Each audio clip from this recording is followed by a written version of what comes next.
This coffee doesn't acidify the body, making it perfect for people with blood pressure issues.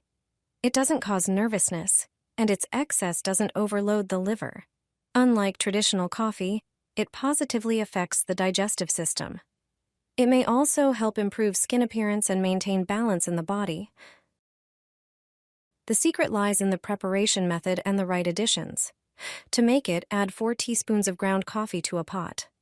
Add a pinch of caraway and the same amount of cinnamon and turmeric. Caraway aids digestion, cinnamon adds flavor and helps maintain balance, while turmeric enhances the aroma. Finally, add a teaspoon of honey. Pour previously boiled water over it, using up to 1 liter for 4 teaspoons. Simmer the mixture over low heat for 2 to 3 minutes.